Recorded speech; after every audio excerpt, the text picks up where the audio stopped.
सफाया हो जाए। चलिए बहुत बहुत शुक्रिया।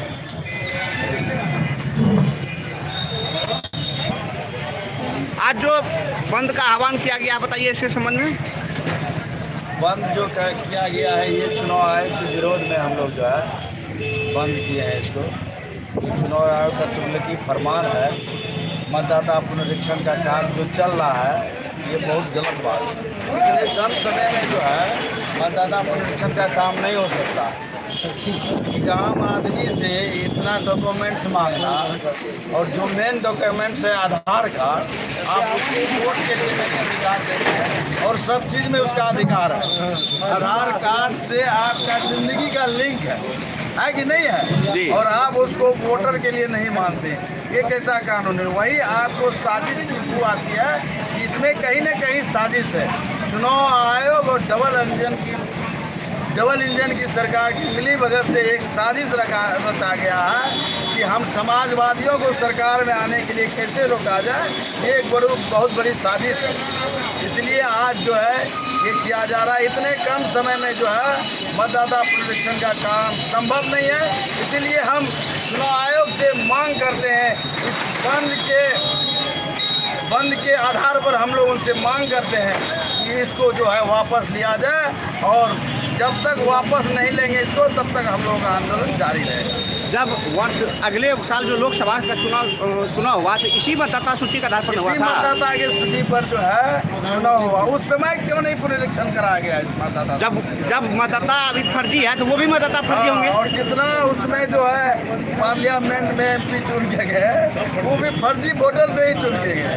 तो उन लोगों का भी अधिकार खत्म होना चाहिए। अगर फर्जी वोटर के आधार पर वो यदि एमएलए एमपी बने हैं तो उनका भी अधिकार खत्म होना चाहिए।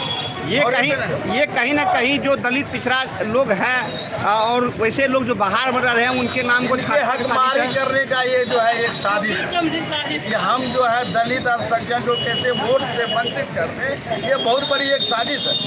इसलिए ऐसा जो है एक रचना रचा गया। सरकार और चुनाव आयोग मिली भगत। आप लोग का मुख्य मांग क्या है? मुख्य मांग है कि तुगलकी फरमान को वापस लिया जाए और इसी वोटर लिस्ट पर विधानसभा का चुनाव कराया जाए, और विधानसभा के बाद इसका आप पुनरीक्षण करा सकते। मतलब आप लोग पुनरीक्षण के समर्थन में है, लेकिन विधानसभा के बाद, बिहार विधानसभा के बाद क्या पर्चा बा सर आपका? पुनरीक्षण में समय लगता है जी, इसीलिए इसमें समय की आवश्यकता। इतने कम दिनों में एक वोटर को अपना देना संभव नहीं है। इसीलिए जो है बंद किया गया।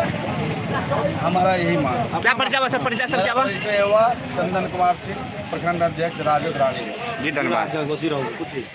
आप बताइए सर, आज जो बंद और चक्का जाम पूर्ण रूपेण आप लोग किए हैं, इसका वजह बताइए।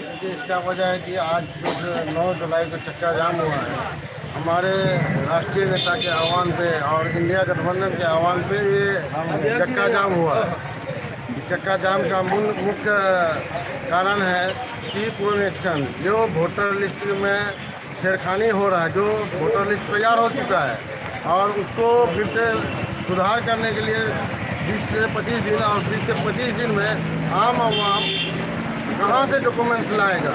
और बहुत लोग पलायन कर चुके हैं दिल्ली में, पंजाब में, हरियाणा में, राजस्थान में, मुंबई में। तो वो आते आते ये मामला ख़त्म हो जाएगा। इसलिए हम कहेंगे ये तुगलकी फरमान को वापस लिया जाए और तुगलकी फरमान नहीं चलेगा चुनाव। अच्छा, बिहार में जो फर्जी मतदाता की बातें हो रही है, तो फर्जी मतदाता कौन है? कहाँ का लोग है वोटर? वो तो जो बोल रहे हैं वो तो वही बताएंगे कि फर्जी मतदाता का। अगर फर्जी मतदाता होता 2024 में जो चुनाव हुआ है, तो उसी फर्जी मतदाता के बेस पर प्रधानमंत्री बने हैं। या नीतीश कुमार जी 2020 में यही फर्जी मतदाता के बेस पर नहीं बने हैं। आज फर्जी मतदाता कहाँ से आ गया? क्या लगता है इस चक्का जाम से आप लोग की बात सरकार सुनेगी? नहीं सुनेगी तो हम लोग ये आंदोलन जारी रखेंगे, और ये मामला कोर्ट में भी चल रहा है। जब तक आप लोग को मांगे पूरी नहीं होती हम लोग आंदोलन जारी रखेंगे। क्या परिचय बा सर आपका? मेरा नाम मोहम्मद बसीरुद्दीन, युवा राजद जिला अध्यक्ष अररिया। जी धन्यवाद। अब हमारे बीच राजद के प्रवक्ता रानीगंज है, हम उनसे भी जानेंगे। बताइए सर। आज हमारे